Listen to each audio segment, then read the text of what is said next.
Hello, my name is Jose Gabriel Vergara, and we're back with another vlog about my hobbies. And this episode, I'll be building myself a Gundam. So, what is a Gundam, you may ask?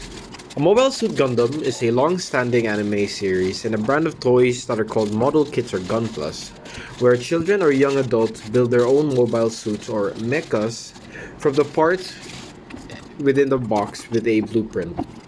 It has gradually grown in size and fame over the years, and the series has now featured many spin off titles and has a large community formed in the anime fandom and beyond. So, what is the history of the Gundam series? So, the series started all the way back in the 80s with the likes of Mazinger Z and Battle Fever J helping define the world of mechas, or mechas in English is giant robots. At first, during the early days of the series, it was considered an outlier among its peers, as it depicted violence on a much grander scale and involved the use of warfare that spanned a large space opera with mechas as the primary military powers for the opposing factions. So in the story, the mechas are referred to as mobile suits, piloted by a single person that controls all aspects of the mech as if it were their own. The show depicted decapitations of robots, lots of extreme violence, and headshots. And then there was even this process of the use of chemical warfare and nuclear genocide. So the series was, honestly, when the series first released, it was met with wildly unpopular reviews when it first aired, and was planned to stop development after 39 episodes. It was due mainly because during this time period, Gundam was really an outlier since it does not involve the typical giant robots are used as power ups. It's more for kids, but Gundam was much more mature in its themes. But with the help of their producer Clover, the episodes continued up to four more episodes, bringing it to a grand total of 43 episodes. But during its airing, Clover was responsible for selling Gundam toys to help advertise the series as it aired. So after the series ended, the Clover decided to give the rights to the toys to Bandai. And because of this move, Bandai rebranded the toys to be sold as model kits, or which was the very first of its kind. So instead of the typical metal die-cast toys that were already complete na, they were sold in a cheap plastic fresh out of the factory line state, where they were still connected to the runners during production. It required the kids or the adults to cut them out of the runners and then glue them together and paint the toy itself. So this somehow managed to skyrocket the fame of the series and caused a resurgence in interest in Japan towards the series Mobile Suit Gundam. So the models were then named Gunpla, which was a combination of Gundam, the series, and plastic, so it becomes Gunpla. Eventually, news began to leak out into the West, and as a release of a new series, which was a spin off of the original anime, it was called Gundam Wing, which would be airing in cartoon networks for teenagers, which was called Toonami, and then it became popular there in different parts of the US, and eventually it would spread across the whole West. As for the process of building a Gundam or any mobile kit, basically, you'll have to open the box and find inside the parts of the model kit inside what are called runners. This is what keeps them in place and require manually cutting them to take out the parts. To take out the parts off the runner, you will need a wire cutter, or you can use a hobby knife or even a hobby pliers. The one I have here is made by Plato. The next part that you'll need are sandpaper or tools that can be used to smoothen the rough edges after cutting the parts off of the runner. The white marks that you see here are what we call tension marks, and they look very ugly on the model kit once they're unpainted or unsmoothened.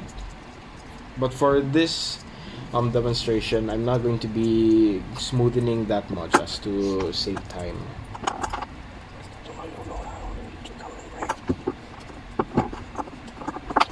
So since I already discussed now what is the history of the Gundam, what is now we will discuss the in-universe history of the series.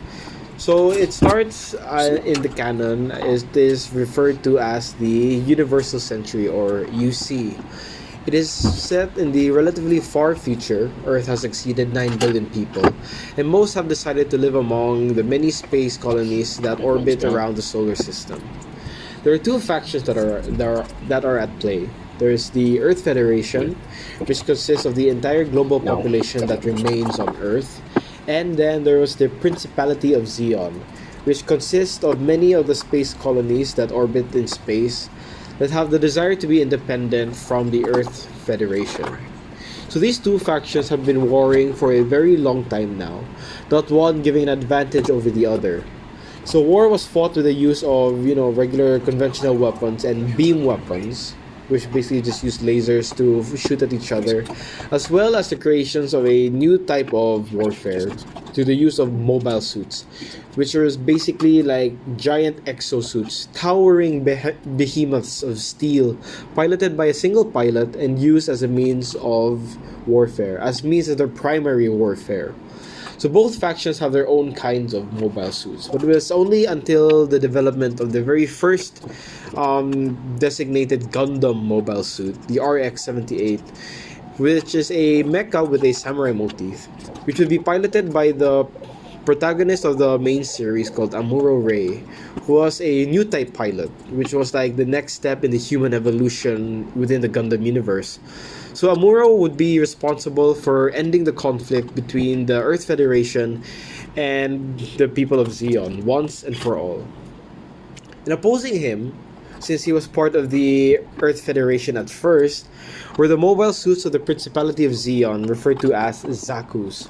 These were hulking giant behemoths of green with a single eye like that of a cyclops. So the Zakus were faster and stronger than any of the mobile suits the Earth Federation could ever develop, and they were cheaper to make. They could be mass produced. But it was only until the development of the Gundam were they dominant in that field. And because of this, they were pushed back deep into the corner by the superior power of the people of Zeon.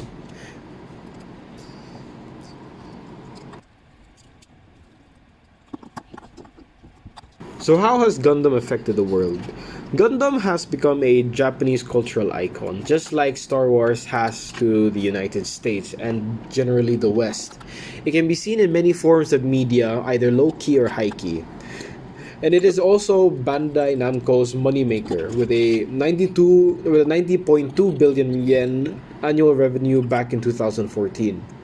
Gundam is also famous within the anime community and also outside. So they can be seen in many conventions. Tokyo also has a giant 1-to-1 ratio of the original RX-78 Gundam that can also move. There's also a Gundam themed cafe in Akihabara where you can build your own gunplay inside. Basically, Gundam has really cemented itself within the Japanese culture. And even the Japanese Special Forces has a code name for one of their advanced personal defense systems, Gundam. So in conclusion, what started out as a failing anime series with big ideas and bigger robots became a powerhouse and cultural icon in Japan, birthing a new genre that would be called mecha, as well as a new genre of toys into the world. It will always be one of my favorite series to date and formed part of my later years where I first stepped into what is the idea of model kits and basically Gundams. So thank you so much for listening.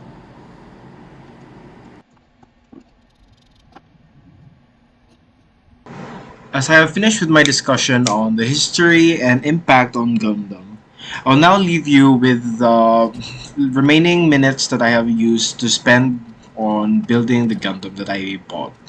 So thank you very much for listening, and I hope you have a great day.